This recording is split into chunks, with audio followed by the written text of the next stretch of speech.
right. Hello, everybody. Today is May 11th, 2020, and this is episode 234 of At Percussion. This is Carly Vina, and with me today, as usual, are Ksenia Komjunovic. Hey, Carly. Ben Charles. Hi, Carly. How was your snare drum class? It was good. It was cool. Had a lot of people playing stick control at the same time. And Casey Cangelosi's here, too. Hey, I'm here. I've got my Grateful Dead cat mug, cosmic cat mug for tea. It's become the podcast mug. Wouldn't be an episode without it. Right. Casey, what happened on our release date, June 18th? Sure. So yeah, just real quick, in 1984, Columbia Records unveiled their long-awaited and very fancy, high-tech at the time, 33 1/3 LP. And if you're like me, you didn't even know what LP stood for, but it stands for long playing. So they had this micro groove technology that they released, and I thought it was cool that this came up this week, because you may recall last week I reported on this big warehouse fire where literally over 500,000 masters copies of recordings, Universal Music Group, RCA, Columbia, so many recordings were in that pile in this giant warehouse fire, and we lost all those masters. And I thought it would be worth just taking a quick minute to describe how Columbia Records did this little 33 1/3 12-inch LP. 33 1/3 means it's 33 1/3 rotations per minute. That's the speed of the record. And this is 1948, so phonographs been around forever. Records have been around not much longer, but they have been around a little longer, and they were not popular just prior to this because of the Great Depression. People were not buying records. You could not get records really happening. But in 1948, Columbia changes that, and I guess apparently it's partly due to this technology. So I'll just say real quick, show you something I learned just regarding this whole master thing that we talked about. So this is how Columbia Records stamped these records. And as you can see here, the first thing is the lacquer print, and that's straight off the magnetic tape, which is straight off the actual live recording. And you can see it says positive below it. That means a record player could actually play it. But I guess from there, they punch it into something called a negative, and then they punch it into a mold, and then punch that into one more stamper. So the last thing there is the stamper. So already there's 4 copies from the original master. And of course, the original master is the electronic tape that's not shown here. This is the first time it shows up in record format. So what they did is vinyl came in this little granular little rock format. It's this little small plastic chunks, and they dumped just the right measurement into this machine, and it would heat it up, and it'd kind of come out like shiny, soft serve, toxic looking ice cream. And sorry if you're not watching this on YouTube, but you can imagine it just looks like a shiny, toxic ice cream. And Ben will probably write something else that looks like in the chat. Cream. Did he already write it? Did Ben already write it? Yeah. We know it's telepathy. Okay, yeah, well done, Ben. Anyway, they would throw that little pile straight into this press. So this is kind of this two-way press. They'd put the labels on each side and then press it, and that was it. After that, this was someone's job. This is a listener, 8 hours a day. This is the listener at Columbia Records. She would just sit and listen to the first print and make sure there's no little technical error. Because if any little piece of dirt or grime or a little nick in one of the notches got on there, you get a little piece of distortion or a little piece of static, or like some kind of audio artifact would creep into the mold and the stamper, and then you don't want to obviously mass produce something with a mistake in it. So it's cool. Like that was her job. She was an 8-hour-a-day professional record listener. So yeah, anyway, that's it. 1948, and Columbia Records released the 33 1/3 12-inch LP. Casey, I had a quick question. One interesting tidbit that I've heard, and I just looked it up, and it might actually be a myth, but I'm going to believe it's real because I like it.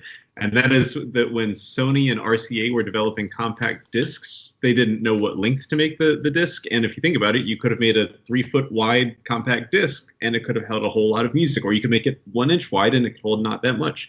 And so the story goes that they've made it 70 minutes so that it could contain the entirety of Beethoven's Ninth Symphony. Oh, cool. So I was wondering, do you know if it's 12 inches 12 inch record? It seems like they probably just made it a foot, but do you know, was there any consideration for how long the record could be? Yep. So that was a selling point, and I guess these had 19 minutes on each side, at least the first generation of them. And the piece of, it's cool you mentioned Beethoven, because the piece of music, this documentary I watched explained it with, was Romeo and Juliet. So I guess the idea was that you could fit Romeo and Juliet, but I think it's longer than 19 minutes, right? Tchaikovsky, Romeo and Juliet? I mean, it's like 25 minutes or something. They probably split it side A and B or something. And but anyway, yeah, I think they were, part of what they were going for is like, yeah, we can get bigger chunks of classical music, especially on these. So cool. And it's funny because, like, I use CDs as the example, but I remember when I was an undergrad, I got I think it's So Percussion's recording of Steve Reich's drumming, and it's a 2-disc set. And so the middle of drumming is this fade out, and then you put on the other CD. And it wasn't until iTunes digital music that we could have just unlimited length. So that's cool to hear about. Yep. Cool. Well, and I think it's relevant because I know one of Steve Schick's students released his new album on an LP, and I've never listened to it. Sorry, Morris. Yeah, Morris did. And I was thinking as you were talking, which is amazing, that my recollection of having learned Stockhausen Contacte was that now my students who play Contacte, it's a 34-minute piece. They have it up on Pro Tools, and they can loop sections and do whatever they like. I had the Deutsche Grammophon recording, which had a break right at the 14-minute mark because you couldn't put 34 minutes on the side. So I still to this day, I don't play the piece that often, but when I last played it a couple of years ago, there's a moment in that piece where I remember, I'd have to walk over, turn the record over to keep practicing it. So I still have the LP, but you know how long it takes to learn that piece, and so it's pretty trashed. Oh, cool. Wow, very cool. Thanks, Casey. Sure. Without further ado, our very special guest today has just had an incredible impact on the percussion and the music community as a whole, as a performer, as a conductor, and also as an author. Steven Schick has been hailed by Alex Ross in The New Yorker as one of our supreme living virtuosos, not just of percussion, but of any instrument. He has commissioned or premiered over 150 new works, many of which have become the standards of our solo percussion repertoire. Steven Schick serves as Distinguished Professor of Music at the University of California, San Diego, as Music Director of the La Jolla Symphony and Chorus, and as the Artistic Director of the Breckenridge Music Festival. He was inducted into the Percussive Arts Society's Hall of Fame in 2014 and is the author of The Percussionist Art, Same Bed, Different Dreams, which was published in 2006. Steven Schick's recording credits include the 2010 release Percussion Works of Ioannis Xenakis and the 2014 publication The Complete Early Percussion Works of Karl-Heinz Stockhausen. Steve, it's truly an honor to have you here with us today. Thank you so much and welcome to the show. I'm so pleased to be here, and it's so great to see everybody's happy faces. We are so happy to have you on. Thank you. I'm happy to be here. So what should we talk about? Well, in preparation for this episode, I've been reflecting on this whole coronavirus experience thus far, because Steve actually performed what turned out to be the last concert that I was in the audience for before everything was canceled. And the concert was part of FIU's New Music Miami Festival in early March. And I'm so grateful that it happened before everything was canceled because it was just so phenomenal. It was amazing to hear. So thank you for that, Steve. My pleasure. And it was an amazing experience for me. I love that series. I love your university, FIU, and I've played on that series a couple of times. And it seemed to me that over the course of that short trip, I had rehearsals in San Francisco just the very next day. So I think I was in Miami Beach a grand total of about 36 hours. But that was the period of time in which this whole weather system of whether or not we were going to be able to persist as we had before changed. So getting on the flight from San Diego, everybody was cautious, but it was kind of normal. getting off the flight from San Francisco back home to San Diego, which was, as I said, just, I think, I was in San Francisco just a brief period of time, maybe 48 hours or 60 hours, something really short like that. By that point, everybody was thinking, oh, this is crazy. And sure enough, within a few days, as I'm sure is the case with all of you, the concerts that I had all went away, about 50 of them so far, and that's the situation for us all. So that particular moment, Carly, was interesting because it was a kind of pivot point for us all. Yeah, it was right. I remember feeling around that time, I don't know if we're doing way too much, we're overreacting, or if we're doing way not enough. This is bigger than we all imagine it could be. And I think at that point ended up being way not even close to enough. And it's really true. And on the strength of those cross-country flights, and again, the outbound felt kind of normal, but by the time I got home and I knew my sister, for example, was going to travel, I called her and told her not to get on a plane because it was already that kind of scariness. And this was, of course, far before the numbers that we've seen right now. So I think it's important actually at the beginning of a conversation where we will talk about the pandemic, and who knows where we will be when this episode airs. I hope in a much better position than we are now. But I would like to just acknowledge the amount of pain and heartache that exists in the world today, and how fortunate I feel for having been insulated from it in every way except the sort of silliness of losing a few concerts. And so, I hope that we'll talk about ways in which we can grow as people and as artists because of this. But before we launch into the blue sky conversations of how we find a silver lining here, those will feel inappropriate, I think, if we don't begin by saying this comes against the backdrop of people who are heartbroken and who are frightened and who are in pain. So as we begin, I think it's just important to acknowledge that we are lucky here, and that our observations about our art form come from that point of departure. Yeah, well said.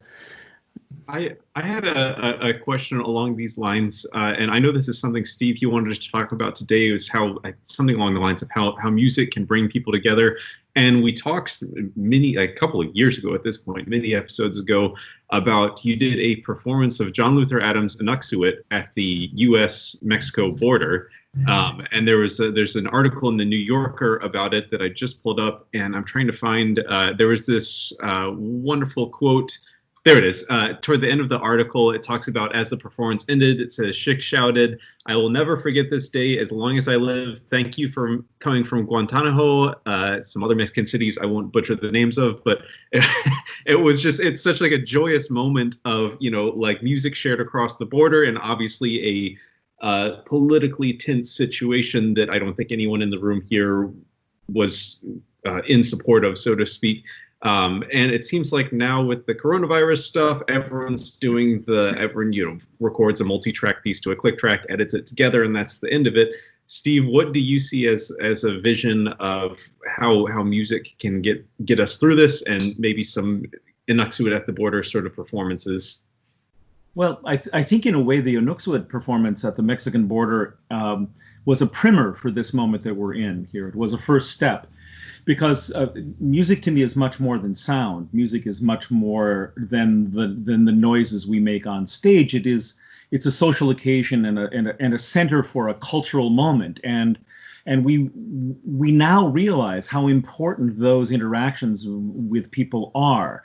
In other words, the moment actually, and Carly, since this was the last concert that I played, pardon me, the idea that we could get together beforehand, we could talk, we could hug afterwards. Some of us went out to dinner so the piece of music is the center of a much larger nexus of social activities, which can't in fact be replaced by in an online situation. Now, this is not to say that online music making is somehow not to be embraced at this moment. We can talk about that in a second, but I do think that it points out to us that these aspects of music consist of much more than the simple playing of pieces on stage for an audience that claps afterwards. And the Inuksuit performance at the border was very much like that, because I can't remember what I said in our podcast, but the Mexican U.S.-Mexico border at the so-called Friendship Garden, which is right at the ocean. It's where Tijuana and the United States meet and San Diego meet, and it's right on the Pacific Ocean, and the fence extends out into the ocean a bit.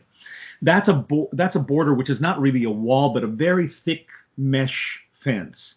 And you can, if you get close enough, you can just barely see through it, but you can't pass anything. Well, you couldn't. It's illegal to pass anything through it. You can't touch anybody. And so this whole moment was so poignant to me because the people whom you would most like to hug were impossible to touch. They were the people, your fellow performers on the other side of the border. In fact, the original idea was that the percussionists on the U.S. side would be right up next to the border, and the percussionists on the Tijuana side would be right up next to the border on their side, and that we would do what Inuksuit does, which is to spread out and then come back. But at a certain point, the Border Patrol was a little freaked out because so many people had come on the United States side that they moved everybody back 200 yards or something like that into a nearby state park, which meant that we were all set up for this kind of beautiful, poignant ending at the wall, but that no one was going to be allowed there. So over the course of the performance, I passed the word and people carried the instruments out so that we could at least end the piece amongst the people on the U.S. side. And I think many of you, or you have probably played Inuksuit, and certainly many of the listeners will have done so. And you know that then the piece ends in this silent moment where there are bird songs, and then there's silence, and then the real birds answer back, and then there's another glockenspiel or piccolo moment, and the silences get longer. And I've never been in a performance in which I was really sure when the piece was actually over. When are we done here? And there's, at some point, silence seems to be the natural ecology, and then we go on. But that silence at the Mexican border lasted for almost 10 minutes because no one on either side knew whether the piece was over or not. So if you can imagine 40 performers and 300 listeners on each side of the border standing together in complete silence, it was the most amazing feeling. And then, as the only way we could touch each other, people started to clap. And there was this sort of slow building of applause, first on the US side, and then the Mexican side would cheer, and then the US side would cheer. And then it was back and forth, and it was the only thing we could do. You couldn't go out for a beer afterwards, you couldn't hug, you couldn't touch. And so that applause went on again for about 10 minutes, just as the only way we could touch one another. And I was reminded at that point that, for example, the word in Spanish for to play is tocar, to touch something. Touche, the very piece we'll talk about later, is to touch. And in the absence of that touch, there's something fundamentally missing about the musical experience that we today are, of course, seeking to replace in various ways to the best of our ability, and that is a wonderful thing. But let's not fail to acknowledge that it's a central aspect of playing music that we can't really replace. It's so wonderful to hear you say all that. And I one thing you pointed out that I've observed so many times before is like the way that we go to a concert to watch a piece of music, and I think about, like, you know, you go to a recital that's at 8 p.m., the recital's over 9:30, we schlep instruments back, we go to dinner, and we spend 5 hours hanging out after that. It's so, you know, the musical event is actually such a small part of that, you know, human experience. But then the other thing is that the experience you talk about at the Mexican border with this barrier that extends out even into the ocean. There's this fantastic quote, one of my favorite quotes by Edgar Mitchell, who's the 6th person to walk on the moon. And he says, speaking of his experience in outer space, looking back at the Earth, he says, "You develop an instant global consciousness, a people orientation, an intense dissatisfaction with the state of the world, and a compulsion to do something about it. From out there on the moon, international politics looks so petty. You want to grab a politician by the scruff of the neck and drag him 250,000 miles out and say, 'Look at that, you son of a bitch.'" Yeah. So I mean, that's fantastic. That's awesome. That's great. You know, I had this experience on that day, actually, as a part of that, which I wrote about in a little essay that I made for a percussion meeting in Guanajuato, in Mexico. And I was a Fulbright student, so I'll tell you that story right now very quickly. I was a Fulbright student in Germany in the early 80s. So I studied in Freiburg, But this was, of course, the time when Germany was divided, and the annual meetings that were in Berlin, and I had friends in Berlin, so I was in Berlin, a little bit, not too often. And I went across the border and met this jazz guitarist at a little cafe in East Germany, and it turns out he was, and I'm not kidding you, a student at the Karl Marx School of Jazz. And so we became friends, right? And we visited him. I visited him, and I would always take the taxi from Checkpoint Charlie to someplace near his apartment because it was widely presumed that the taxi drivers were Stasi agents, and so you didn't want to just go to your friend's house. And they would always say to me, "What are you doing out here? Who do you know? Where have you?" And so I would just and so I'd make them take me to a cafe nearby. And I remember one time I remember clearly I was reading Slaughterhouse-Five, the Kurt Vonnegut novel, and the taxi kept circling the block. And I thought, oh, this is so weird. But anyway, Jürgen and I would spend some time together. And at one point, and this is the point of the story, at one point he asked me, he said, "Steven, is it true that on the west side of the wall there's graffiti?" Because he couldn't imagine it. On the east side of the wall, there's this gray metal grate, right? That's all it is. And I said, yeah, you can walk right up to the wall and paint it. It's covered with graffiti. And in fact, on my desk at UC San Diego, I have a little piece of the Berlin Wall, which you can still see a little bit of the paint on the outside. And if you are at the US-Mexico border on the Tijuana side, you'll see it is covered with murals with some fairly pointed messages for the 45th President of the United States. It's full of color. And on the American side, it's this slate military gray. And I thought, I might be coming from the wrong side of history here. This parallel of the reverse was really, really powerful for me at that moment. It makes you question where this track is leading, in fact. Well, thank you for that. I read a quote, I think it was a quote from one of the border patrol guards after the Inuksuit performance. And I think what he said was, events here at the border are always about our differences as two nations. And this one was all about our similarities and doing things together. Yeah. As it is over, I miss it. I did not want it to end. And I just got goosebumps hearing you talk about that entire experience and especially the way that it ended in the silence and then applause. So the Border Patrol, I think it's really important to say, were spectacular. We almost had to cancel that performance because I'll make this but it's a sort of amusing story, especially in retrospect. We were told that the performance would have to be canceled if it rained. And so I thought, of course, if it's raining, we probably won't do it. But what they meant by that was, if at any point before the performance it rains, the roads will be washed out and not passable until June. So it rained, and we were making arrangements, and they said, well, you can't drive to the border now. It will take you, it's about a 45-minute walk on soft sand, and you know how many instruments are in an Inuksuit. And we thought we were gonna cancel. In fact, somebody with the San Diego Symphony said, "I've got a big pickup." The Border Patrol made them get on the beach to see if the pickup would make it, and it got stuck in the sand and caught on fire and blew up. So we were canceled. And then they said, "But we really want to do this concert. So if you come at 9 o'clock in the morning, you can drive exactly 2 vans on this government road that nobody else has access to, and we'll get you there." And so we did that. Everybody else walked in on the beach. And so the Border Patrol, very much like that quotation, which I do remember, was extremely supportive of it. So I think it's really important to say that was part of the experience. I remember you saying that on the last episode too. Yeah. And that was the new part of the story. It's like, yeah, we know about walls, we know about divides, but we didn't know about this cool, the Border Patrol guards being happy about what you had done there. Like that was really cool. I was really careful during all of the press buildup, and there was a fair amount of interest to make sure that it was never portrayed as a protest, that it was a piece of music. It was a piece of music, frankly, about the earth and about the fact that the wall separated otherwise identical pieces of ground, and that was the thing that we shared. And so I think they were happy with the fact that we didn't try to pull a fast one on them. Al Jazeera did show up to cover the event, but They kept trying to get me to say something about the politics of the moment, but it was really always about the music and about the people, frankly. It would be the perfect for John Krasinski's new Some Good News.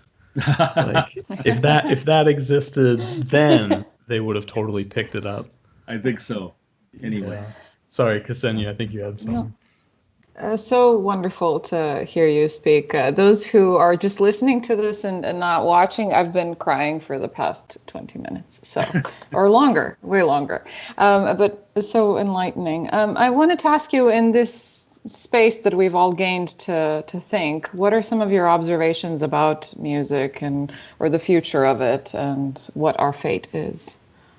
Ksenia, that's a fantastic question, and it is, of course, the question we are all asking ourselves. And I have to say that the important part of this answer is that I don't really know very much. I think like all of us, well, let's put it this way.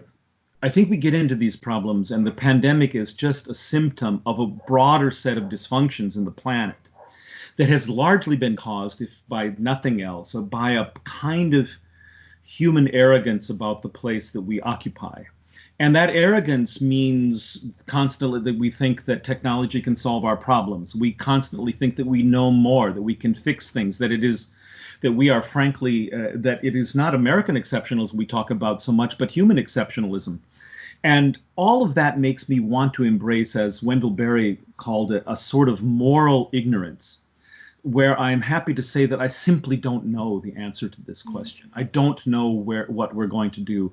I don't know how we'll find our way out. I trust that we will. And in fact, it's a sort of statement of faith that without knowing the answer, I have faith that there is an answer. And it frankly is an enormous relief to me not to have to be expert about something. And I feel that in a way, this also casts a light on how we teach our art, how we practice our art.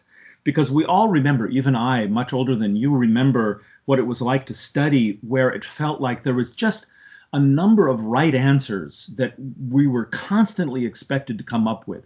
How to play the perfect thumb roll, how to play djembe in an authentic way so you could play Zenaka's oko.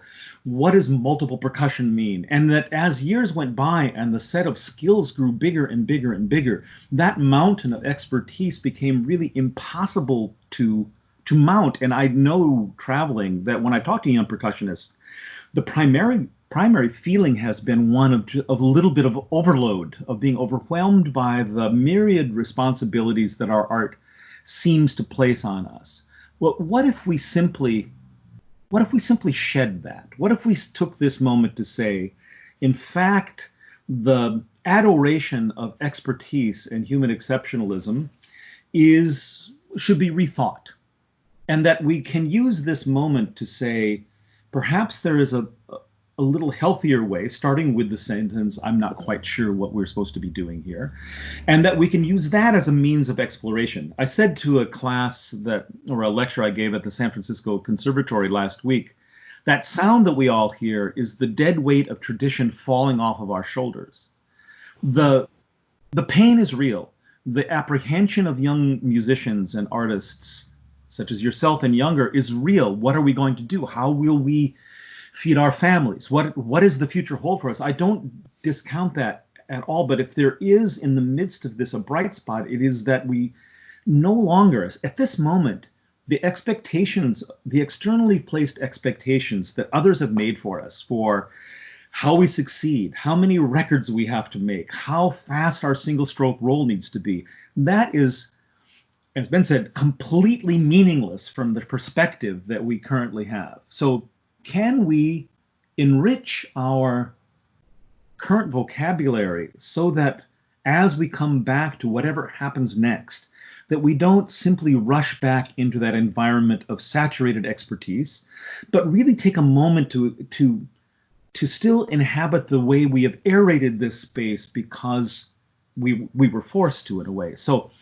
I think that may be too vague of an answer for your really, really good question, but I do think that there's much to learn at this moment. Absolutely, absolutely. Thank you so much. For example, how does it feel to long for something? like the playing music together, right? I think longing for something is a way of appreciating it. And when we were playing, I mean, I'm as guilty as anyone. When I had 80 concerts in a year, it was hard to long for playing music, but I do now. What does it feel to approach your instruments from silence, or at least a kind of, in quotation marks, cultural silence, so that you come to them and you think, oh my God, I don't have to practice today. I get to practice today. And so I wonder if simply the longing that we feel is the thing that we will most treasure about this moment. Beautifully said. Thank you. Well, and in so many ways, I think one of the silver linings of this time is it's, like you said, a reset, and we get to shed the things that aren't serving us as people and as musicians and rebuild our habits with hopefully the things that serve us and our goals and what we want to achieve the most. That was beautiful. Steve, I was reading also about, a festival with the San Diego Symphony that you have scheduled, I think, for 2021 in the name of the earth, because you mentioned, the pandemic is maybe a symptom of climate change and challenges facing the earth right now. I wonder if you would tell us a little about that. Yeah, I will. And of course, everyone is going ahead complete with the expectation that we'll play this, but we don't know. It has been planned in any event. In the Name of the Earth is really a festival. This is the second of two festivals that I've curated for the San Diego Symphony. The first one included that Inuksuit performance we spoke of, and that was called It's About Time, which I meant both it's about rhythm and it's about time you ask me to do this. I don't know if they got that second part, but that's anyway, in the Name of the Earth, the only thing I feel slightly embarrassed about is that it's such a grandiose title. It is taken from John Luther Adams' piece for up to 800 singers, also called In the Name of the Earth. So I'll hitch my wagon to John's piece, and it is the recitation in the native languages of all the mountains and rivers of North America. So that's what the chorus sings. And so we will perform that, and we'll perform the first performance in this part of the world, at least, of the Become Desert, the orchestra piece.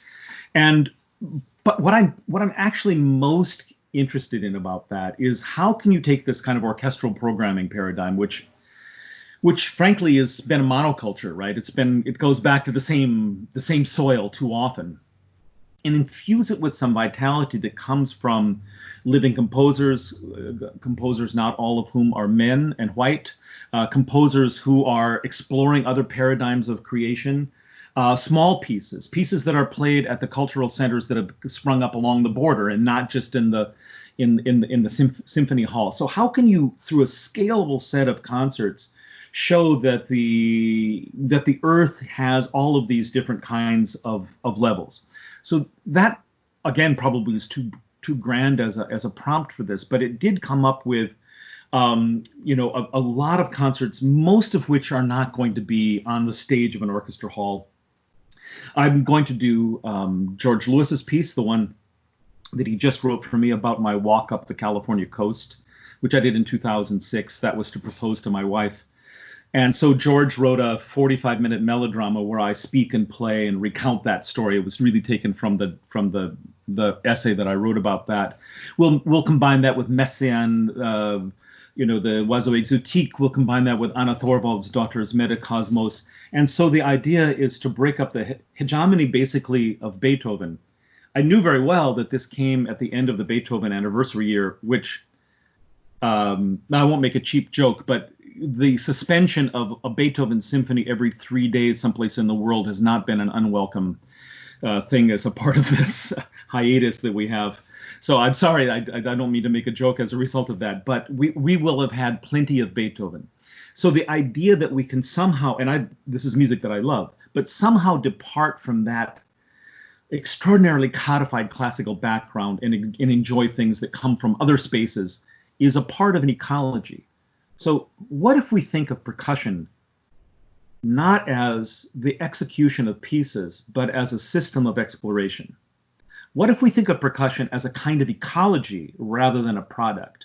And by ecology, I mean the product of diverse and interlocking forms that are unpredictable and fluid, that has an invitation for human beings to explore them, an ecology that sets forth a landscape that, frankly, was the first thing that any human being ever saw on the planet. What if we actually, instead of making music about the planet, used the planet to understand how we made music?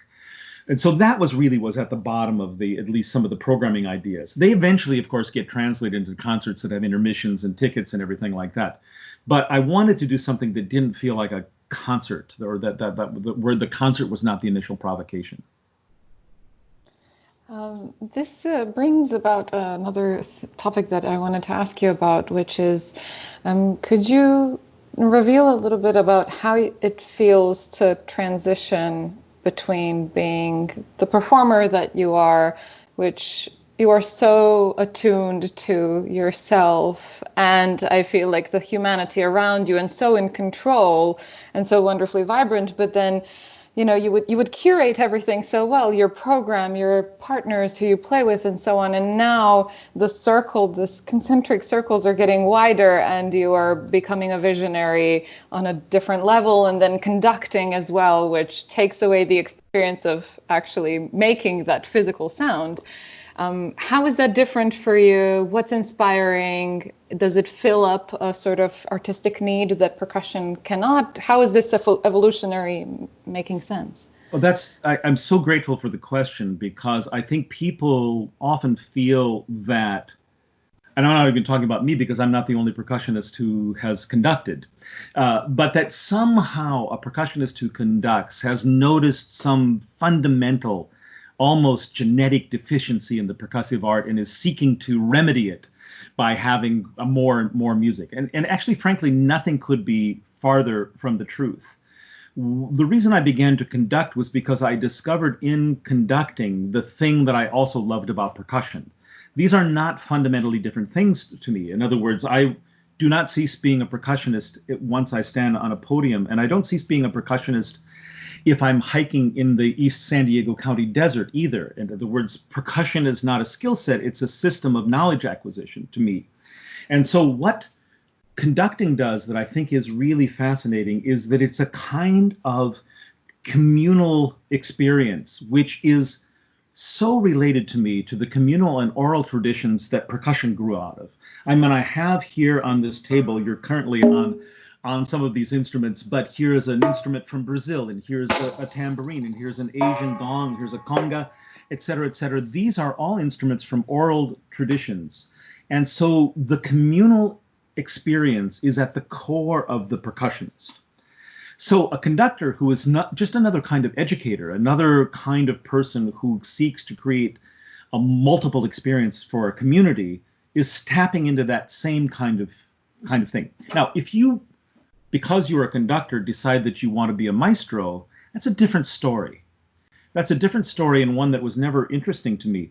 But I conduct a community orchestra, and as I've now conducted more and more professional orchestras in the meantime, it's still the same thing. How do we together, this extraordinary machine where 85 people are doing the same kind of thing, which is in and of itself kind of remarkable, how do we do this together? And if that's your question, then it's actually fundamentally the same thing as being a conductor, and or as being a percussionist, rather. And it's the same thing as teaching, and it's the same thing as lecturing or writing. They serve the same function with different sort of manifestations at the surface. So that's how I felt about that. There is, of course, a technique to conducting, which is just not prepared for by learning how to play the drums, or at least not completely. And so that was a different story, but the motivation was never a split screen. Could you tell us why being a maestro is not in your bucket list? Well, so if being a maestro to me is like having a direct line to Brahms and thinking that it is only through you that this music passes, and that there is a sort of dictatorial mindset where I know what this is supposed to be, and I'm going to show you what it is. And then it puts us back in that same conversation we had before, and that's the one of refinement and the one of expertise. That gradually the classical music world would like to make you a better and better general over an increasingly smaller area. And so that you come and so you have your 9 pieces that you do, and you're a specialist in Beethoven or in Shostakovich or something like that, and that's all you do, and you travel around the world doing that. Well, you have refined yourself into a position that has no utility beyond that. And so when I say maestro, that's what I mean. Not a person who is accomplished, but a person who is in control. And I think, again, a sort of moral ignorance or a moral inefficiency is something that is a welcome quality in the world of percussion. Oh, wonderful. Thank you. I feel like you're giving me such wonderful opportunities just to talk. If you want to rein me in, that's what we want. About, matched versus traditional grip, I'm happy to talk about that. I want to see Ksenia rein you in. I want to see that. I want to see Ben rein you in. Oh, all right. Are we Neil Peart or John Bonham? There we go. They are one and the same person. Have you ever seen them together? Good point. That's what we really invited you on for. Yeah, that's right. The secret. Now that we got to it. We haven't answered that. Well, Steve, one thing that I remember from the pre-concert talk when you were here in Miami, actually, is you were talking about conducting, and it seemed to me that one of the things you really value of it is the sense of community and the music making together, which I just thought was a really beautiful way of looking at it. Yeah, and in fact, I think this is really, you would not be doing this podcast if it were not for that impulse. That is the impulse behind what you are doing, both together as a quartet, but also individually as teachers and artists yourselves. And so it is the thing that makes me sure that we will find a way out, because the goal is, well, I mean, I hope this doesn't sound too naive. The goal is to help one another. And we help one another in a lot of different ways, and part of the way we do that is to curate within ourselves the instincts that we wish to pass along. And so that's really why we play. I mean, to change directions a little bit, I taught for a while as a sort of consulting teacher at the Manhattan School of Music, and there was a kind of audition. I didn't realize there was an audition for it, but I did a master class. Chris Lamb was really, really great, and he invited me, and I showed up, and I hadn't talked in New York for a while, and so there were a lot of people there, from the Philharmonic and the Opera Orchestra and the students from Juilliard, and the place was just lousy with percussionists, the whole room. And I don't know, in one of those kind of contrary moments, and everybody had picked up their notebook and we're getting ready to write. And one of those contrary moments, I said to the students that I was sure that percussion was irrelevant to their lives. And they were like, but I'm going into major debt now, and you're telling me this is irrelevant. And what I meant by that, and I still actually believe this, is that, well, I'm a farm boy, so I think in terms of soil. The soil is the thing we care about. The soil is the thing from which everything grows. And through a set of circumstances that I had no control over, the soil that I was born with and I cultivated to some extent produced a percussionist. But it's not the only thing that it could have produced. It could have produced a lot of different kinds of things, kinds of people, impulses in life, et cetera, et cetera. And so what I have seen is percussion is now the sharpest tool that I have in my hand to understand the world. That's what I've sharpened for. However, I guess I turned 66 last week, so that's how long. Ooh, happy birthday! Thank you so much. It was a fun day. I visited every room in the house. Quite a travel day. And so it feels like, if you think of it as a tool in the way my father thought of a hammer as a tool, or something, in other words, oriented towards a task with a certain way to do it and a certain way not to do it, then it feels healthy to me. And it is not more central in our lives than the hammer was in my father's life. It is what we use to live, not what we live to use. When did so you, much for beating in, right? You made a joke about reining you in a few minutes ago, and do you know about when you started taking such a big step back? Because for as long as I imagine all of us have known about you've always had this big, satellite view of our art and our world, and statements like you just made. And I hate to just ask a simple biographical question because you probably answer it all the time, but do you know, like, kind of what helped you zoom back like that? Did you ever have a time where you were 17 and said, "I am going to work on playing Italian paradiddles in a beat and stuff like that"? Well, that's very kind as an observation. I hope I live up to that to some extent, but I never was bound to be a percussionist. I was going to be a doctor.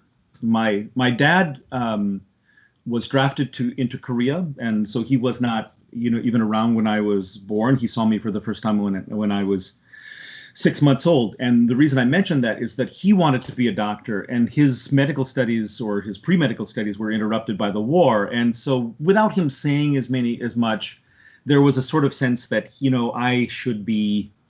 I should make sure to take advantage of all the opportunities. He began farming because he married into a farming family. And so it was never quite the passion for him that it was for some people, although he was a very, very good farmer. Certainly the best farmer I ever knew in my life, which is actually saying something.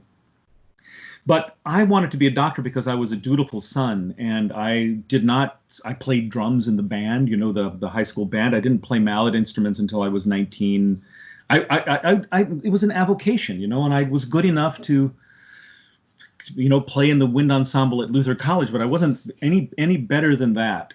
But there was something about percussion, and it was the invitation for this unexplored land, because I always fantasized about what it would have been like to have been a collaborator of Beethoven's, or to have been in the first performance of a Brandenburg concerto, or at the premiere of The Rite of Spring, all of those things that we sometimes think about. And I realized that for most other instrumental disciplines, that was in the past, and for us, it was, and it continues to be our present. We are the formative generation, even with our age differences between us. We are the formative generation for percussionists, and I thought, I cannot resist this opportunity to be a part of something which we could all help build. But at that moment, and this was, Casey, it's an actual answer to your question. It's not a pre-chewed thing, but I realized that I was essentially giving up a life in service of other people for a life that was going to be primarily concerned with, how's the left hand today, and how's all of these kinds of things. My great goal, my huge goal, if you'd asked me when I was 19 years old, what would you aspire to? I wanted to deliver babies in a small Taiwan town. That was my goal. And I knew that by changing to percussion, that I wasn't going to have that. And so I've always imagined my life on these two parallel tracks, one that I took and then one that I didn't. And the tension between the two of them has been a responsibility to do something except play concerts. And so that was always the invitation to think about, well, what does this mean? It was the invitation to be a teacher rather than just a concertizing percussionist. And not that there's anything wrong with that, although frankly, when I was at your stage of development, there wasn't such a thing. Now there kind of is, And so I've always been reminded that there was something bigger that I didn't do, and I tried to find that in the thing that I did do. I never realized you totally look like a doctor. Like, look, just picture a lab coat. Yep, exactly. And by the way, I was in Paris once. I was doing this circus with Roland Osé. I was in a French circus for a couple of seasons, and we were rehearsing in Paris. And so, that's a long way from the farm.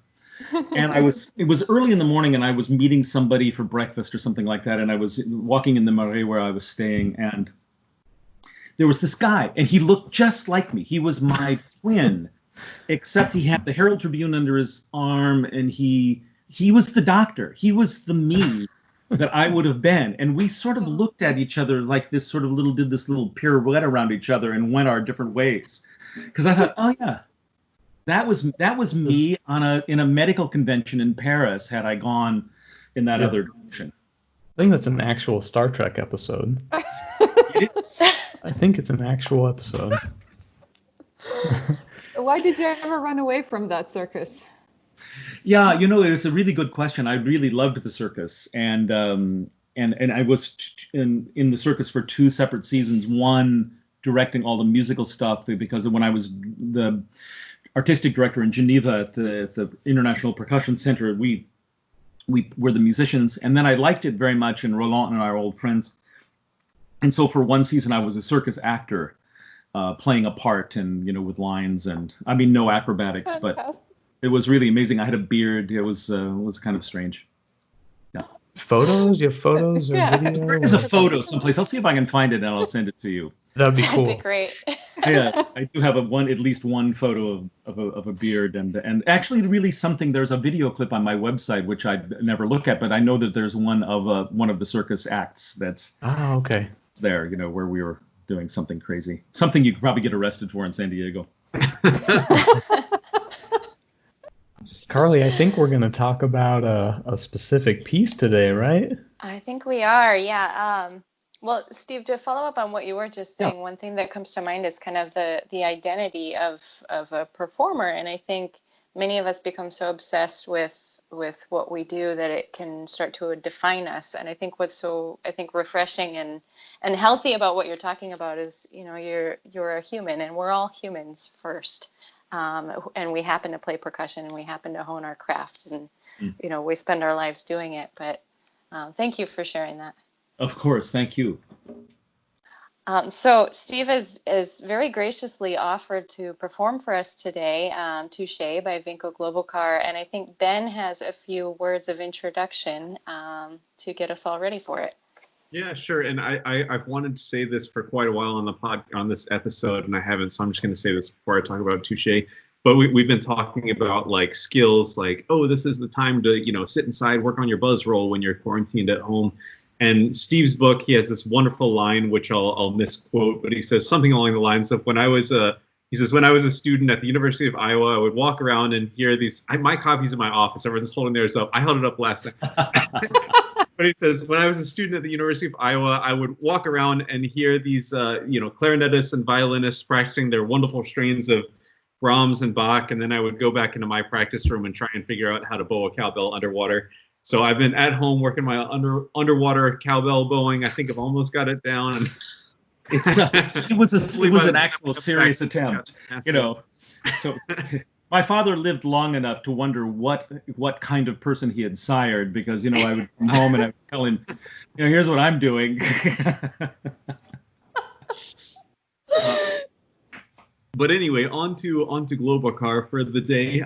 So Steve, as Carly mentioned, has offered to do a little performance of Vinko Globokar's piece Touche. And I was preparing notes actually to talk about Globokar, and I realized that it all sounded familiar, and that's because on episode 87 with Tim Feeney, we actually discussed Globokar. So if you want the sort of bio information on him, please go check that episode out. But I figured we could talk specifically about Touche before Steve plays it today. And if you're interested, just a couple other resources for you to look at. One, Steve's former student, Bonnie Whiting, wrote her dissertation called Narratives on Narratives, From Utterance to Stories, Finding Context for the Speaking Percussionist. And then she also has a chapter in the book, The Modern Percussion Revolution, Journeys of the Progressive Artists, that I think it's actually maybe even the exact same thing, but some information there, as well as I think Casey held up the Cambridge Companion to Percussion, which I had. Which Ayun Huang wrote a little bit about Touche in there as well. So that's where I got most of my information from. But anyway, Touche is largely acknowledged as the first published work for speaking percussionist. Last episode, we were talking about Silvio Gualda. This week I wanted to mention the name Jean-Pierre Drouet, which is another European percussion name that is probably very well known there, but not so much by students in the States. Apergeese's Cora Core was also written for the same person, Jean-Pierre Drouet. So anyway, sorry. But Touche is based on a Bertolt Brecht play called The Life of Galileo. There are omissions in Touche, and the chronology has been skewed in Touche. In the piece, the performer embodies 13 different characters throughout the work and also speaks aloud all stage directions. The scenes are separated by 5 percussion-only interludes, and there are 7 instruments in the piece that mimic the sounds of vowels in French, and the percussion sounds gradually stand in for the spoken words to the point that the words are only being mouthed. And I think it was Bonnie Whiting pointed out, or maybe I think actually this was, I found some program notes that Steve had written about the piece, but Steve, I think in your program notes you mentioned that Galileo was balancing the idea of free scientific inquiry with the conservative dictates of the church, much as Brecht was observing the powerless being silenced on the eve of Nazi power in Europe. So it is a piece, in a sense, about free speech. That's very well said. That's very good. And so I wonder if I could add just a couple of little things. Just for, I mean, you've certainly covered Globokar and Touché very, very well. But from the perspective of why we should play such a piece and why now, that's always the question. You know, what relevance does such a piece have? And you know, there are a couple of ways to start with that. And one is that this is the piece is a sort of telescoping view through the history of the human in conflict with the institutions of the predominating institutions of culture. And if you can imagine that it starts with Galileo, but of course it doesn't. Galileo didn't start with Galileo either.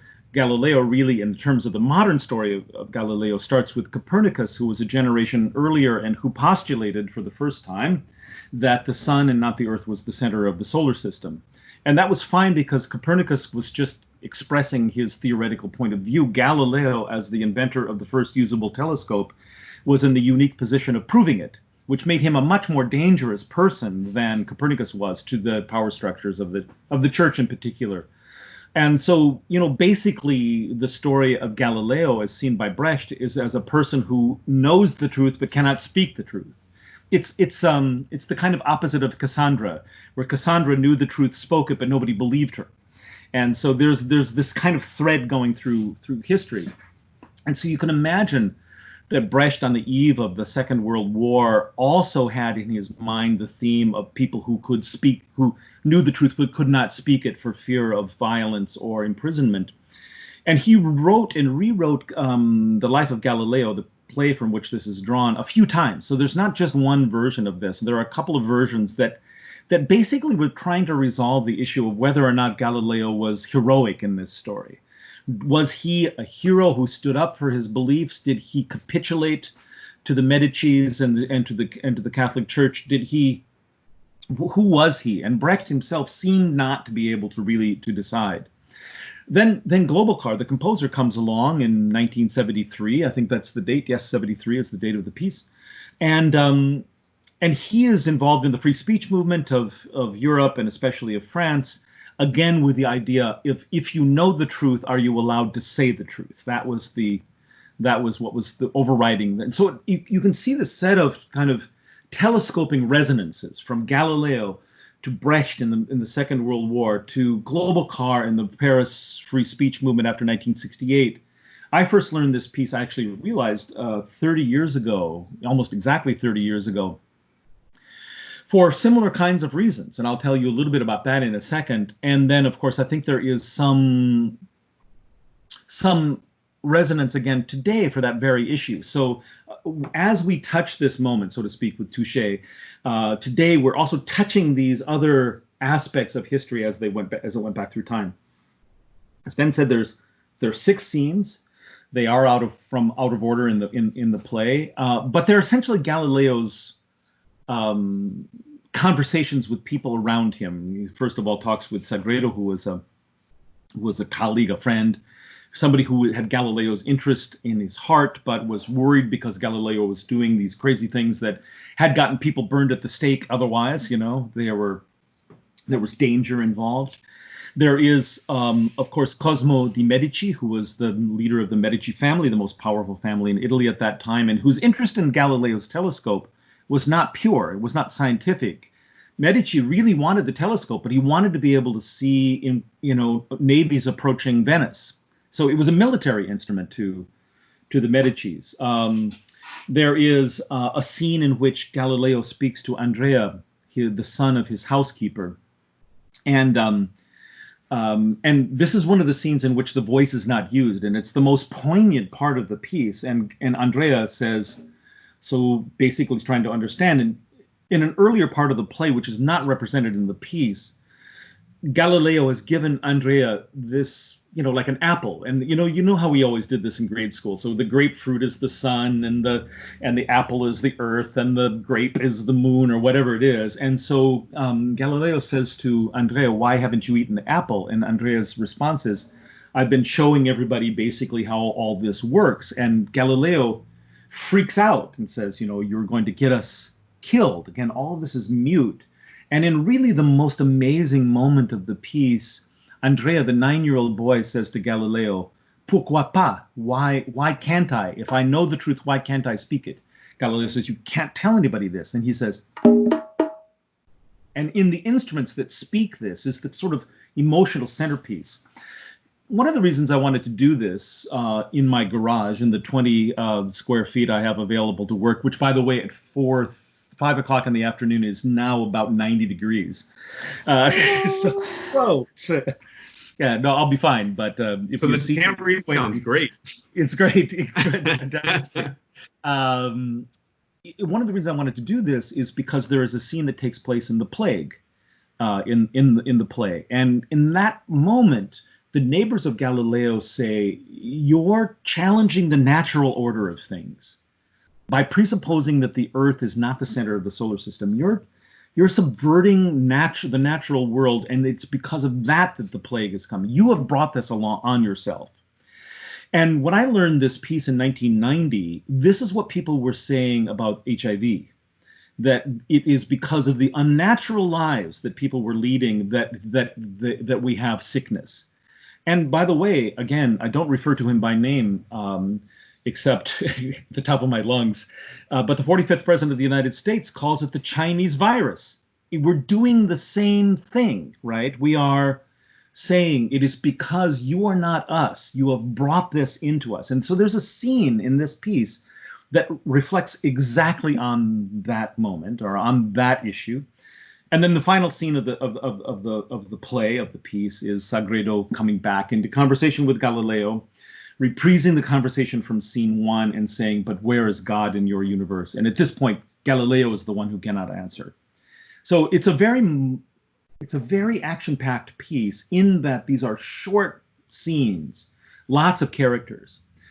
If you don't mind my adding, just that Brecht is a particularly interesting person in this regard. The theater revolution that we call Brechtian now was, well, there were lots of aspects of it, but where it's relevant to this piece is that Brecht often had one person in his plays speaking the lines of more than one part. So it would be this kind of fluid characterization that was one person saying a lot of things. And then, of course, as you probably know, he was the Brechtian aside, in other words, the breaking of the fourth wall, speaking directly to the audience, was really something that he championed, and you find it in the piece. And of course, we find that today in shows like Fleabag, for example. That's what happens in that show. He looks to the camera, she looks to the camera, and then we feel implicated in the story in the same way that both Brecht and Globokar would like us to be. Is there something that I might have missed, or would you like to hear more elaboration, or would you like to? If I could just ask the one thing you haven't really spoken at length about is the interludes. In your mind, how did the interludes play into it? Well, in a way, the interludes are curtains coming down and up. I mean, they function that way. They show us that the scene has changed, that the action has changed, that the time has changed. And they become this moment of being a percussionist because the rhythms are hard and there's a sort of straightforward play involved. And it reminds me that, we often think of theater and music as two separate things, but what Globokar shows us is that they're actually really different versions of themselves. That the straightforward playing on the instruments to me sometimes sounds vocal, and sometimes the voice has percussive qualities. I had a conversation earlier today about this piece, and I claimed that it was one of the three big universalizing moments in the history of our art. In other words, the moment at which the infusion of percussion music with theater and with voice in France in the early 70s was a way in which people said that the boundaries between art and life needed to be fluid. And so that the artist in these periods of time was looking outward and the world was looking in.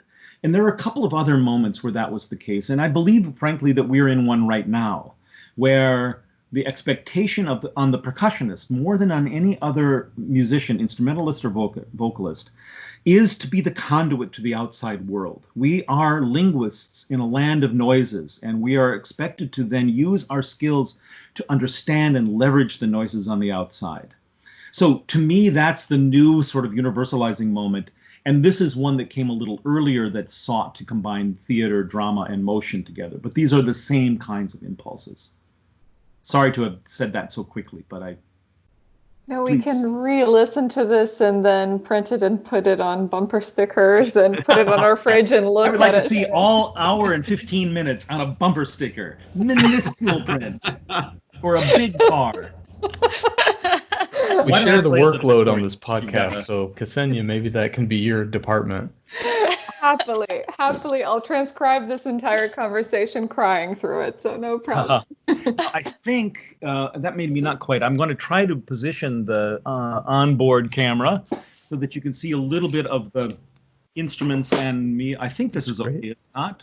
That looks great. Yeah, and those of you listening, if you want to switch over to YouTube, look for a timestamp, and yeah, we've got a live touche performance. Excellent, and here we go, and we can talk a little bit afterwards if you care to. Ni, bu, cha, votre, grand, ton, me, peu. Kitsuko, joue, je, feu, l'un, Sagredo, ignorez donc aucune différence entre la Lune et la Terre. Galilée, il semble plus. Sagredo, ignora disons que l'homme n'imite dans nos goûts, et brûlé à Rome pour avoir soutenu l'ennemi. Galilée, il n'y a pas de doute, mais tes yeux au tube, ce que tu vois prouve qu'il n'y a pas de différence entre le ciel et la terre. Aujourd'hui, nous sommes le 10 janvier 1610, l'humanité inscrit dans son journal ciel supprimé. Sagredo. Mais c'est un point, Galilée, j'ai aussi découvert quelqu'un. Entre Sarti, le curateur.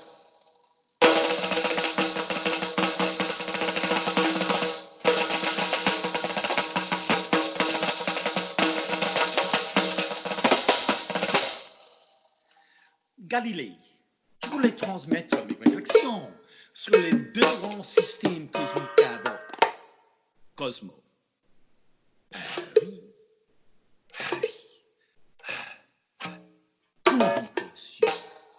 Galilée, excellence, si vous permettez, je suis libre, prétend. Cosmo, l'état de me préoccupe, vraiment il me préoccupe. Cela prouve qu'aux employés, peut-être avec un peu de zèle, votre type renommé. Il sort sans prendre le livre. Galilée, comment? Il n'est même pas pris le livre.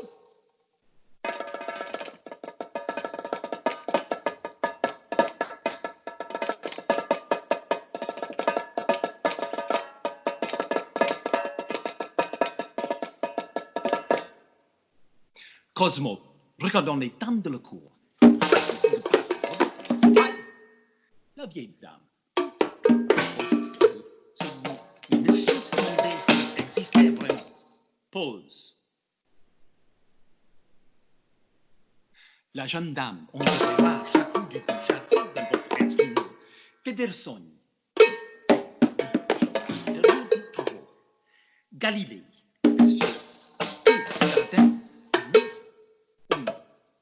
Le philosophe, le mathématicien, pause. Soudainement, André va droit vers la sortie. Sa mère l'arrête. Madame Sarti. André, il sort. Le philosophe, le maréchal, messieurs.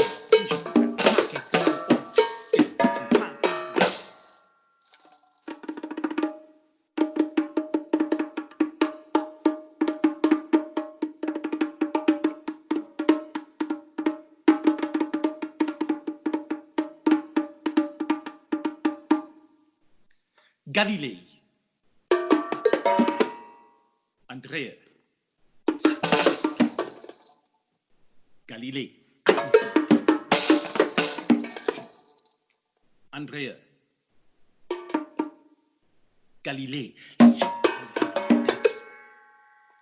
Andrea. Galilée.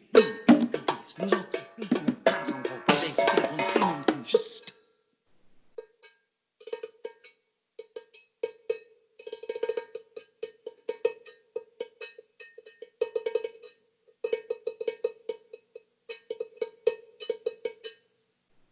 Une fenêtre s'ouvre et une femme crie. Sauvez-vous, Jésus, on casse la peste. L'homme horrifié se sauve. Galilée, avez-vous vu ma visage? La femme s'effondrait dans la rue. Elle veut savoir, c'est pourquoi elle est partie. Elle ferme la fenêtre. Des enfants descendent dans la rue. Ils aperçoivent Galilée et se sauvent en criant. Galilée se retourne. À ce moment arrivent en courant 2 soldats à un mur. Les soldats entrent dans la maison immédiatement. Avec leur lance, ils repoussent Galilée dans sa maison. Ils verrouillent la porte. Galilée par la fenêtre. Ce qui s'est passé avec le ménage.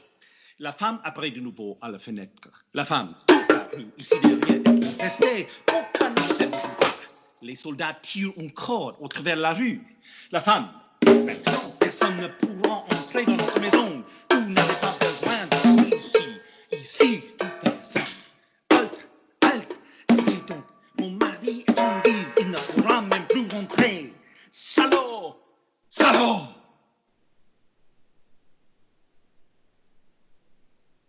On entend de l'intérieur ses pleurs et ses cris. Les soldats s'en vont.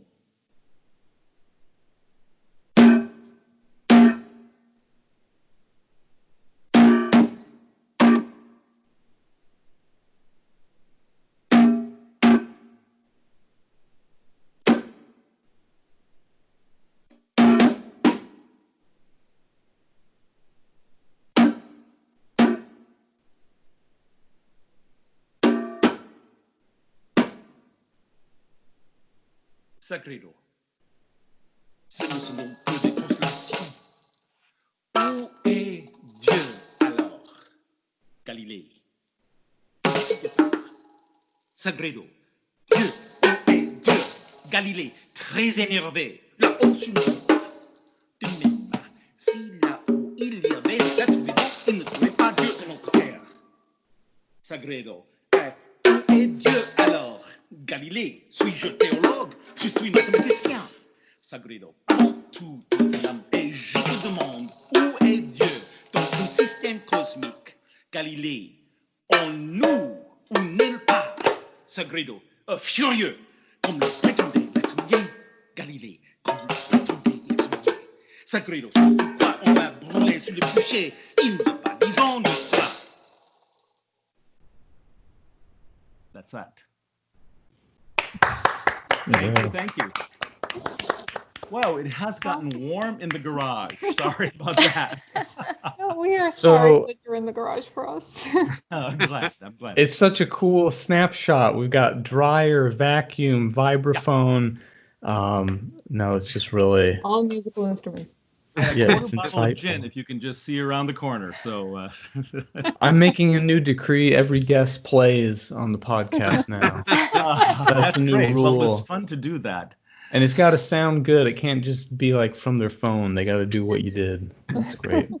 Wonderful. Jeez, So it's great. You mentioned in your book how when you first started learning the piece, you realized that you can you could easily learn the sequence of syllables, but that you did not feel comfortable because the language was not a thing that you could easily utilize. So you spent another 2 years with French in order to... That's right. Yeah, beforehand, and then actually went into performing. So could you talk to us about that level of dedication to the art form? Yeah, no, I mean, I was interested in learning French. I think it's important to say that that one probably could do it. I think it would be quite hard. I think in a way you would use about the same amount of time. But then I came away with the language, which was then helpful. And right now, because I know that the sound U is here, and the sound A is here. If I rarely look at the score. I have it here to practice. But if I, so avez-vous vu ma femme de ménage is there because I know that's where the sounds are. So in a way, I've learned the language also of these guys, and I was interested in language. I continue to be interested in languages. So that was part of why I wanted to learn touché, for the opportunity to learn French. I've heard that in Geneva competition, you got up and spoke to the audience in all the languages that the audience spoke. But so could we ask how many languages you speak? I must have done that. So I'm very comfortable in German. I'm pretty comfortable in French. I've lived in Italy for a while, so I feel okay with that. I can read a newspaper in Spanish, but I'm not very good in terms of speaking. And I've studied Latin and Greek and Japanese and a little bit of Arabic. So, but those are really just, like I can order ice cream in a lot of languages. So, That's important. Has anyone counted? You're definitely a polyglot, definitely. That's fantastic. I had a question, and I feel like it's such a lame question to follow up with such a spectacular performance, but one piece that I've had on my bucket list for a long time is To the Earth, but I want to perform To the Earth in Greek. You should. You should do it. Have you ever done that, or do you have any? No. What's interesting, of course, is that, part of what was interesting for me about the thought about doing that is the question of how much like ancient Greek, contemporary Greek really is. As it turns out the reading that I've done would show that they're actually closer than we think. In other words, when we think of what English was like even 500 years ago, it's radically different from the English that we're all speaking right now. But Greek has changed less than that. And so we probably could, and even if we don't know exactly what ancient Greek sounded like, we could say it with Demotic Greek pronunciation. It would be with modern Greek, and so that would be fine. I think it could be really, really beautiful. And the only thing about that piece is that it's also beautiful if you understand the words. And so that's it would be the same here, I think. The only problem with English and touché is that this relies on pure syllables, so the kind that French has in abundance. So every syllable is about the same length. There are very few of the kinds of mixtures that we get in English, and so this then is a straightforward mapping. Whereas, how would a word like thought be mapped on something with all of that linguistic noise? So English would be hard for this. But it would be great to be able to have people understand what was going on, and so isn't that the tension in a piece like To the Earth? It's funny how I was not bothered. Like I don't speak a word of French, but I was not bothered at all by not knowing the specifics. It was still, I imagine you all felt the same. Well, yeah, and in this piece in particular, the syllabary of the percussionist language anyway, which I think is sort of the point. But when pieces with language always bring to mind for me, is everyone familiar with Stravinsky's Oedipus Rex? Oh yeah, sure. The oratorio he wrote, and basically Stravinsky saw the problem with opera is that you sit in the United States and you listen to a French opera and no one knows what it means, and we can look at subtitles, but it's not the same. And so Stravinsky's Oedipus Rex, he wrote all the text in Latin so that no one would understand it, and then there's a narrator that speaks the narration for in the vernacular. And so hilariously, when I was an undergraduate student, the only recording that UNT had was a laser disc of Seiji Ozawa doing it in Japanese. Oh wow, that's wild. But and it was actually presented in this beautiful kabuki theater style. But it was just such like a cool realization for me, because that's always been my issue with opera is I don't understand Italian, I don't understand French. So if I go to the opera, I'm sort of missing out and trying to read something while I'm trying to, it's not the same. This piece, I think, gets around that by making it's almost as if the syllable is the art form, not the word. Well, the conceit is, in essence, that the voice, again, it's that the person who knows the truth can't speak it. So these instruments become the eloquent aspects of the piece. And so, in a way, knowing French, and and I have an accent in French, so I'm sure that there are French speakers who would wonder what was that word, but that's solved by the fact that these are wedded to the percussion sounds. So I'm thinking now, Carly, because I was trying to remember what I played on the program in Miami, and I did that new piece of Roger Reynolds, which is a big piece. It's about almost a 40-minute piece, a setting of Samuel Beckett for a small percussion setup of bass drum and tam-tam, and then a vibraphone that's a little off to the side. And that was really an amazing thing because it's an English piece, but it doesn't actually, it's probably not a lot easier to understand because it's Beckett than this was. You could understand the words, but then there's this sort of depth of what they all mean, I think. Yeah, well, and I think in both of those pieces, actually, regardless of the language, what's so valuable musically is the kind of sonic qualities of the words and the way that they're relating to what you're playing. Right. No, I think that's true, and it's inspiring me. I know I'm using a lot of your time, so I apologize. One of the things that I think I'll come away from this period of time is the realization that the proper scale for percussion is not much bigger than where we are right now. I mean, you ask yourself, what is the biggest audience Mozart ever played for in his life? And you're talking about in the hundreds at the most, 150 or something like that. And yet we've somehow translated concert music we've translated the standard of success in concert music to being, if you're not playing in front of the Los Angeles Philharmonic for a packed Disney hall, then something is wrong. When in point of fact, music has never had the throw weight like that. The emotional throw weight of music should reach only 20 or 30 feet. I think that's really where it is. And so I'm in the process now of commissioning a number of new percussion solos with the idea that, I don't know when this will be over, but at some point we'll be able to go and sit in a room. Perhaps we'll have to be distant from one another, but that room, I hope, will not be a lot bigger than my garage, or maybe an industrial sized garage. So I am commissioning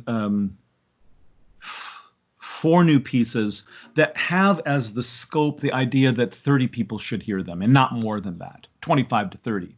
And so I think that the intimacy of Touché is really, in my work on it in the last couple of weeks, etc., has really reinforced this idea to me that that our mistake to some extent has been one of scale. Like if we go back to the big picture that we started with, the reason we have a pandemic is because, unlike any other time in history, people wouldn't think twice about flying 8,000 miles for a business meeting. You don't think twice about having the kind of cultural intercourse that means that we're constantly buying things and collecting and moving and doing all of this thing. And so the scale that was appropriate to a concert performance even 25 years ago has been blown out of the water by expectations by a lot of people of reach. And that's been fostered to some extent by social media, where if you don't have 50,000 clicks on your YouTube video, then you should rethink it, et cetera, et cetera. And so what we expect of ourselves in terms of how many people we will reach is unrealistic. And a little while ago, it was more than a little while, it was in anticipation of writing the book. I had a little talk with myself where I thought, okay, how many concerts roughly will I play the rest of my performing life? How many people will come to those concerts? How many redundancies would there be that could be just reduced? And I came to the idea that I would play for about 10,000 discrete people before I died. And I thought, seriously? This is your life, and you think that you might play for 10? I grew up in a small Iowa town with a population of 8,000. It was like, okay, I had this idea that my goal was going to be to play for 10,000 at a time or something like that. And I realized that not only was I okay with that smaller scale, that bringing art making into that scale provided an experience which we can otherwise not get. So I feel, in answer to, well, you all asked in your beautiful different ways of what is this moment to do for us. I hope for me, and I won't answer for anybody else, I hope for me that I will never return to the idea that scale should be anything more than intimate and communal. It should never really be about aggrandizement. It always should be about touching, about holding, holding space with other people. And I think that actually a piece of this size for us is really one of the ways that we can do that. Well, and if percussion is your tool, you said percussion is your tool. I know, Ben, I'm sorry. I did it again. I'm interrupting. But percussion is your tool. Like, what are you going to use that tool for? It's like a well-known fact. If we try to have the social political arguments that we do have on the big scale we do, the second you declare a side, the other side is immediately not listening to you. I mean, the place progress is made is on a small scale. It's like so many of the lessons of how to treat people better, and I mean all the important things. I mean, they're learned at home. They're learned in the size that you were describing. And I love you mentioned scale, because I feel like I talk about it all the time. It's like you can't have a piece for snare drum and tape that's about the big bang ever cosmic expanse. Like, no, it's just the scale's wrong. Sorry, yeah. that piece has to be very long. That piece has to be very. Yeah. One of my favorite, Casey, thank you for bringing that up, because actually one of my favorite books I recently read was the new book of Terry Tempest Williams, who is the environmentalist. She teaches at the Harvard Divinity School, and it's a book called Erosion. And she starts with this story that, that East Coast friends, probably from Cambridge or from New York, visited her and her husband at their place near Moab in Utah. And they were going to stay for a few days, maybe a week. And on the second day, the morning of the second day, Terry Tempest Williams and her husband awake to find them with their bags packed at the front door. And they're going back to New York. And they can't stand the solitude. And they say to her, "We're afraid that if you stay here, you will be forgotten." And her response to them is, "I hope so." And I think that's such a beautiful thing, to think that in sheer geological terms, the things that we treasure are caused by erosion, about being forgotten, about the things that are no longer there. If you go to the Grand Canyon, the thing you admire is the thing that you can't see anymore. And so I think that in a way, this issue of scale is a way of modestly putting one's position in the world to prepare ourselves for being forgotten. And I want to have had an impact, but I am not afraid to be forgotten. It brings to mind so much when I moved to rural Texas here from bustling South Florida, and everyone said, "Are you going to be okay?" Like, yes. I can still eat. I can still get food at the grocery store. Yeah.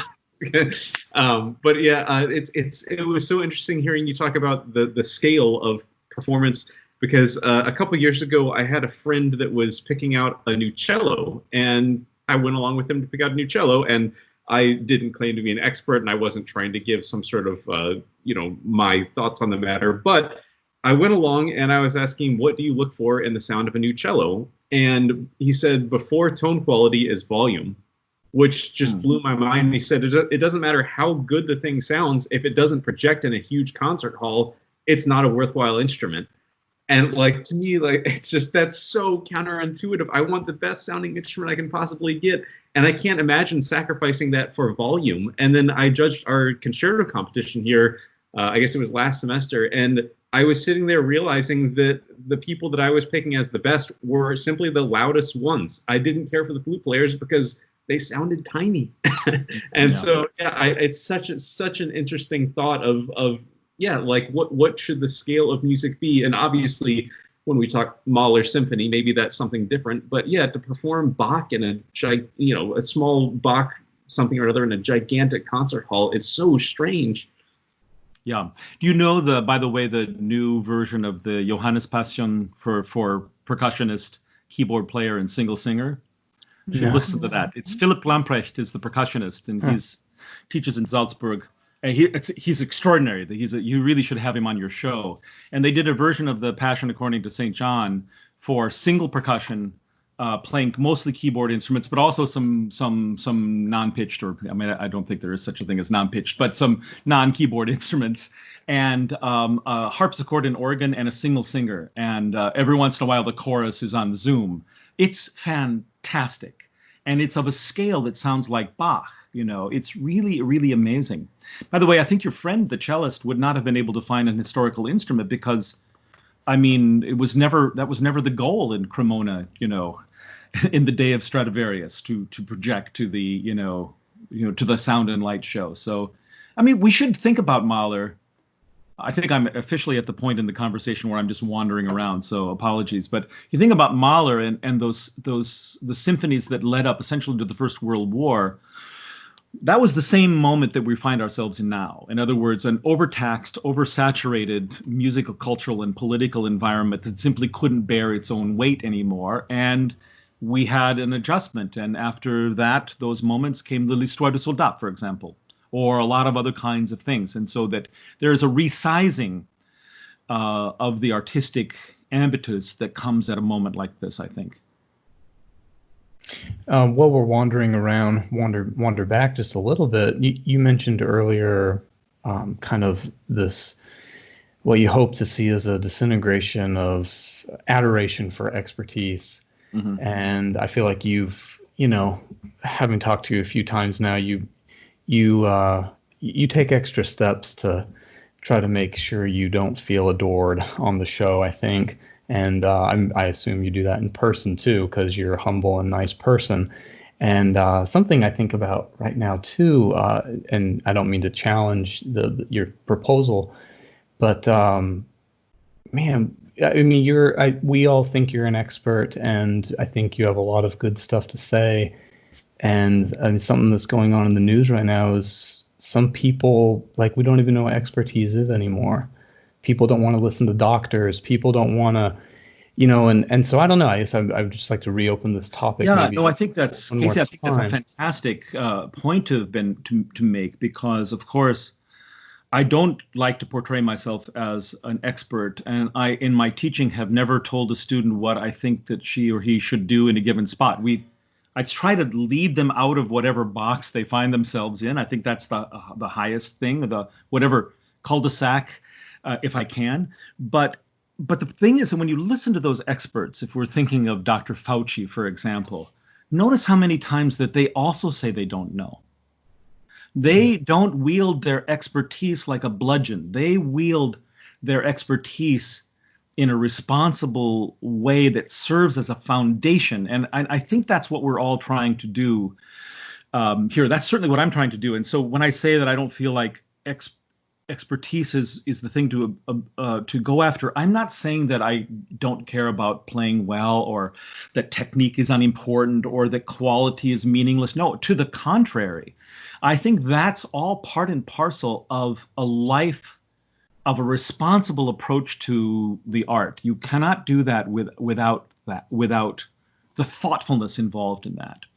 But I don't think that expertise, the kind that leads to the sort of arrogance that I think we're seeing on full display, is warranted. And frankly, I think music has abdicated its responsibility to point that out. The arts, which were always the principal means of exploration in the Renaissance, were taken over by the expertise that came from science and other places. And we decided that it was okay with us simply to be entertainers. But what I think we need to do is to use arts as the means of exploration. So if you can imagine that you have an alternative, you can present the perfect execution of something, or you can present a thoughtful exploration of something.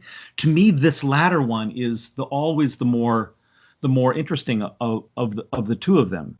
And so it's not an argument in favor of mediocrity or anything goes. To the contrary, it is that being thoughtful requires such a devotion of time and energy that a mere expertise doesn't begin to describe it.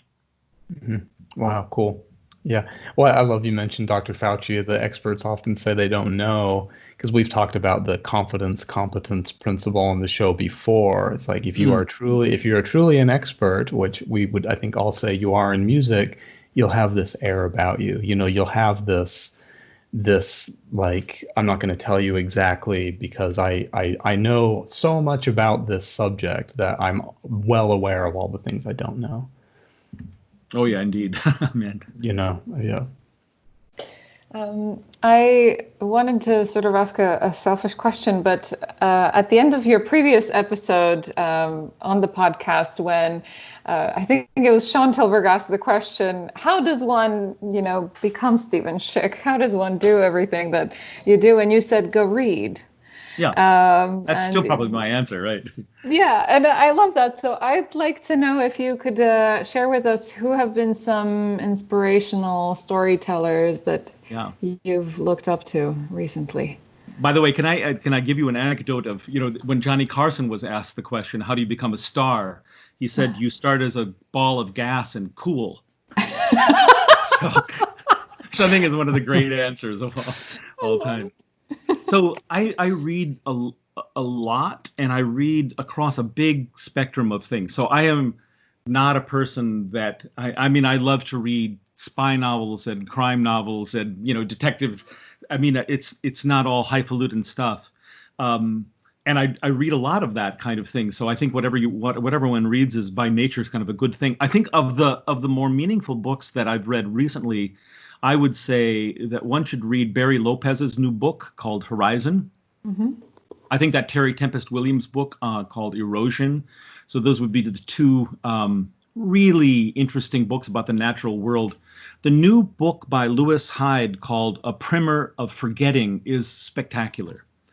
Mm-hmm. The function and the positive aspects of how we forget is really something worth reading. What else do I have? I read Wendell Berry pretty frequently. I have his collected poems and Sabbath poems open on my desk. I'm reading this amazing thing now by Ellen Davis. Ellen Davis is a theologian who teaches at the Duke University School of Religious Studies. I think that's what they were calling her, the Divinity School there. And she's talking about how to read the Old Testament through the eyes of environmentalism. And it's fascinating, and it's not really sticky and heavy. It's actually very, very readable. I thought that was really good, and I'm not sure what else. I dabbled in books. I could pick them up and put them down. Oh, the other thing that it would be really worth reading these days, apropos erosion, is Sappho. Now, the name of the editor, this beautiful volume. I'm sorry, it's just skipped my mind, but the most of the poetry we have from Sappho was written on papyrus, and a lot of it has been eaten away. And so the words are positioned on the page, and Carson, that is in proportion to where they were. And so sometimes you just see a single word. There's an existing poem that only has the word in the middle of the page, youth. And I'm thinking, oh my God, what isn't that we can't see there? What's missing, and what could that have been? I find it so evocative. That's so beautiful. Thank you so much. Of course. Wonderful recommendation. Have people been pestering you to give us a new book? I've been writing a little bit, but I wrote a couple of hundred pages on my walk up the coast and a number of things like that, and I just have never been happy with anything. So I've certainly thrown away at least 2 books in the meantime. But maybe if this is not a good opportunity to write, then I'm not sure what is. So. Right. Well, I think we do have a Facebook question from our buddy Jade, right, y'all? We do, yeah. Do you have it handy? Yeah. Cool. So Jade Hales is a frequent question contributor. Jade asks, what value do you find, if any, working with different creative fields or mediums, visual art, dance, theater, etc.? And can you talk about any specific collaborations that really stand out to you? Yeah. That's really great. I should have a good answer for that. Most of my work has been mediated by composers, so that there have been authors or dancers involved, but there's often a composer present, which sometimes feels like it catalyzes things. But I think, since I mentioned him, my friend Roland Osé, who is an extraordinary percussionist, you probably don't know him from that, but also a theater director and circus designer. He's astonishing.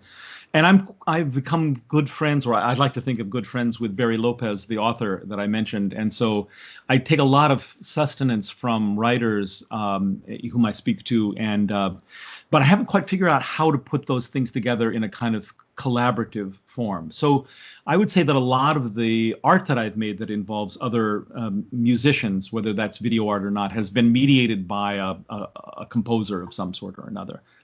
Well, we had one other Facebook question from Catherine Fortunato, and she says, I have a question for Steve, and I'd actually like to tell a story after I ask the question before you answer, if that's okay. Sure. But Catherine says, he's obviously a master at memorizing music, and I'm curious to know his memorization techniques. Do his techniques vary depending on the instrumentation or kind of music he's playing? Does he use the same techniques for every piece? Are there any tips he can give, or is it best for a young percussionist to figure these out for themselves? And the story I wanted to tell is Mark Ford once told me I think he was in Australia, I could be wrong, but he and Steve were splitting some percussion event, Day of Percussion or something like that. And someone asked Steve this question, and he said, Steve thought for a second, and he replied without any whiff of sarcasm, well, I learned the first note, and then after that, I learned the second note, and then subsequently the third note, and then the fourth. That doesn't help us, Steve. That was going to be my answer to you. We need more. I can't. That doesn't work for me for some reason. He's written about it in his book as well, but I'll let Steve talk. It is. I do that for a reason. I learn the first note and the second note and the third note. I don't go out of order. I don't memorize ahead. I'd never read through. I mean, I look through to make sure I know what the problems are that I'm about to confront. But I'd like that, because then the performance of a piece becomes the fast version of the learning process. So in Bone Alphabet, which took me 1,200 hours or more or less to memorize, and a performance of it takes 10 minutes, I go exactly as I did for the 1,200 hours. I burn through it, but over the course of 10 minutes. So I relive, in essence, the history of the piece with every performance. And it doesn't work that way out of sequence for me. And so I have, for example, in Bone Alphabet, almost in every piece, frankly, a strong mental image of something that happened while I was learning it. So something that came up, there's a moment in Safa, I can point to it exactly. I know which bar it's on, or which beat it's on. And that is that my brother called me. I was a graduate student. I was a master's student at Iowa when I learned that piece. And so we were living together, and he called me with something, and it was in my mind as I went back to the practice room. And now every single time that I come to that spot, as he was in 1976, or 77, I guess is when I learned the piece.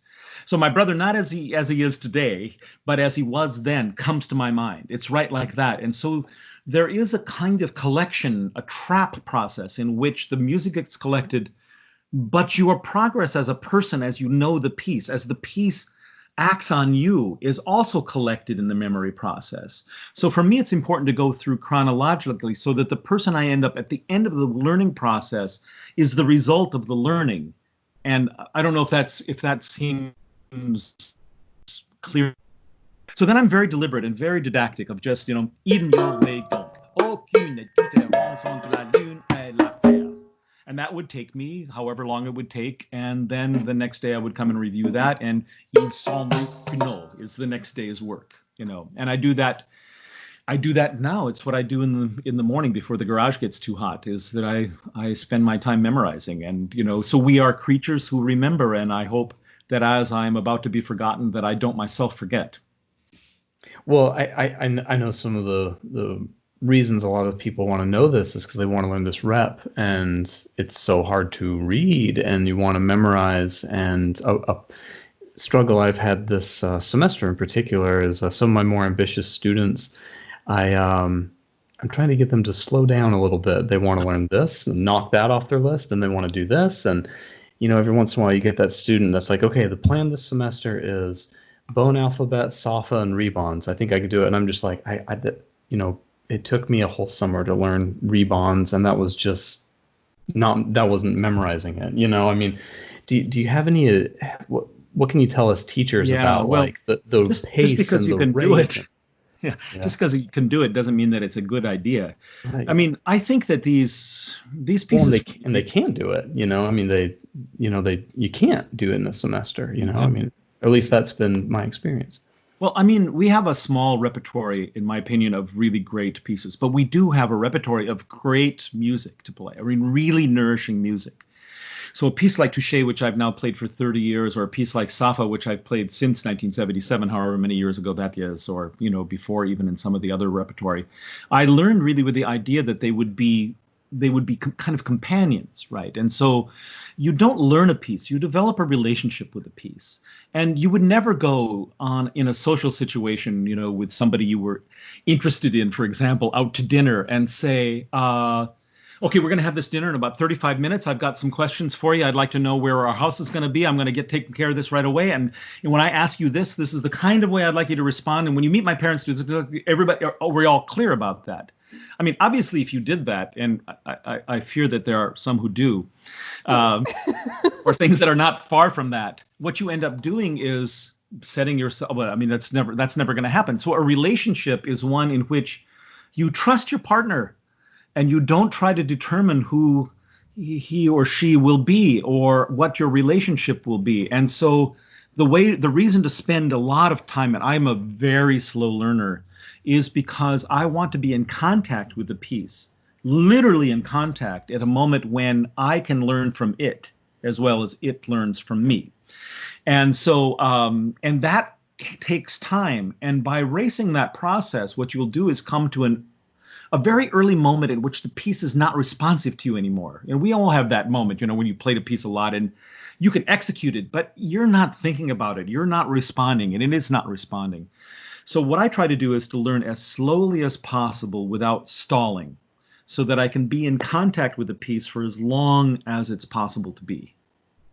And then there's a relationship, and I feel like these pieces do point out my faults like a good partner would, or would illuminate my better sides like a good partner would in a way laugh at my stupid jokes at a party and tell me that, no, it wasn't an off-color joke. You're fine, dear. That's the kind of relationship I want with a piece of music. And they are honest with me. Yeah, perfect. No, thank you. I need more tools for this. So that's really great. Just this audio clip and then give it to the students. Yeah, right, exactly. I might have to, because I feel like I've said a lot of clever things, but it doesn't seem to stick. They're just like, I got to play all these pieces. Well, I got to play all these pieces. A lot of it comes down to like the sort of chugging pace of like the university machine. Like you have 3 recitals for your DMA, 1 a year. If you want to play Touché, it's got to be on the second one. That's going to be February 27th. It's non-negotiable. It's like, if you want to play bone alphabet, you don't have the 1,200 hours to spare beforehand, like, good luck.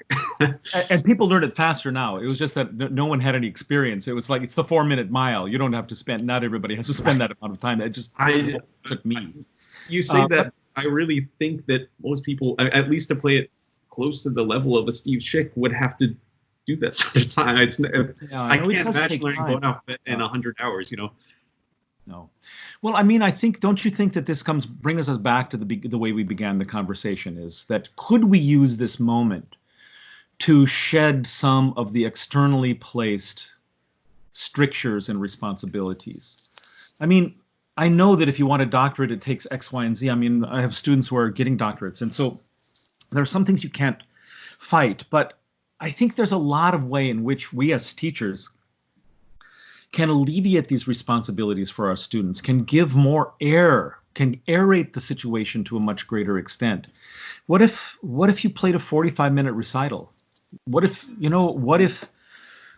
we just figured out a way for people not to be pressed by expectations that, frankly, none of us remember who decided that we needed to be this way?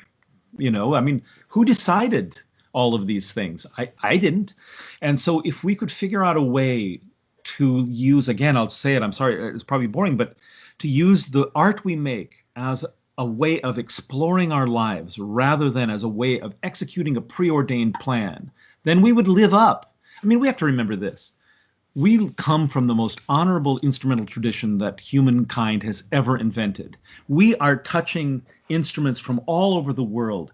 These are instruments by people whose names we no longer know, largely the instruments of slaves or powerless people, and they have come together, and we get to play this. The responsibility that I feel every day I walk into the practice room, or on days where I think about it in this way, is so enormous to these sound makers, that if we can figure out a way to live up to that rather than to live up to the expectations of whatever the New York Times critic might say about us or something like that, that's coming back to your astronaut quotation. These are the souls that will judge us, not Alan Kazan and Alex Ross, I'm sorry to say, as much as I like Alex.